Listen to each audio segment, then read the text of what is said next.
Si tu utilises ChatGPT juste pour poser des questions, tu passes à côté du vrai potentiel de l'outil. Parce que oui, ChatGPT peut littéralement travailler pour toi, pas juste te répondre. Parce qu'aujourd'hui, il y a le mode agent. Et on va voir ensemble ce que c'est, mais d'ores et déjà, je peux te dire que ça change absolument tout. Parce qu'en vrai, au lieu de lui demander simplement une réponse, un texte, tu lui demandes d'exécuter une mission complète et il le fait sous tes yeux en live. Par exemple, tu vas aller sur un site, tu vas lui demander de te récupérer une base de données et il va pouvoir le faire. Et c'est d'ailleurs l'exemple qu'on va voir ensemble là maintenant. On va se retrouver dans mon écran et on va mettre en place le mode agent et faire une démo ensemble pour que tu puisses voir la puissance de l'outil. Donc pour le mode agent, pour l'exemple, on va aller sur ChatGPT, ouvrir un chat et on va cliquer sur le petit plus qui est là. Là, tu as mode agent. Je précise quand même que c'est dans la version pro de ChatGPT, c'est à 20 € par mois.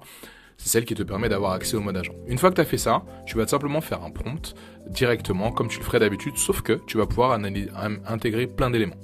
Ici, tu vois, il te donne plein de tests, mais là, ce qui est intéressant, c'est que je vais faire un test à partir de ce site, donc le BNI, si tu connais un peu, le club de business. L'idée pour moi, ça va être de récupérer ces bases de données-là. Au lieu de faire un copier-coller vers un Google Sheets, il y a cette page-là et les autres. Donc, je vais voir avec lui comment il peut récupérer ces données-là.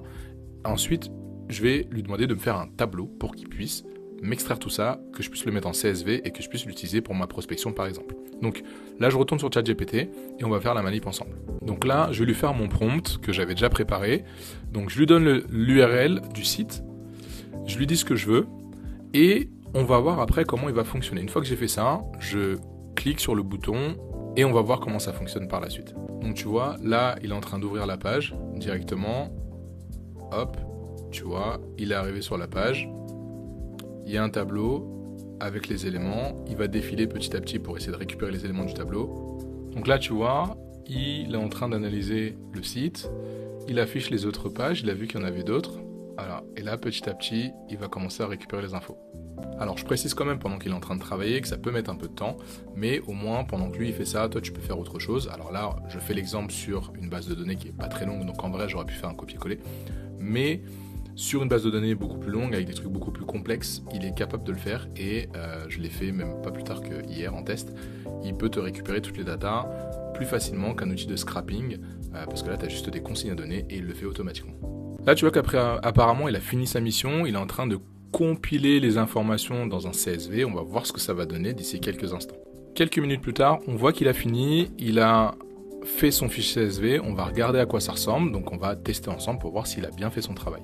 Je vais cliquer sur le bouton, je vois que ça l'a téléchargé, je vais regarder sur Google Sheets, et là, quand je mets mes informations sur mon Google Sheets, je vois bien qu'il a récupéré toutes les infos, il m'en a fait un tableau bien fait avec les 56-57 lignes.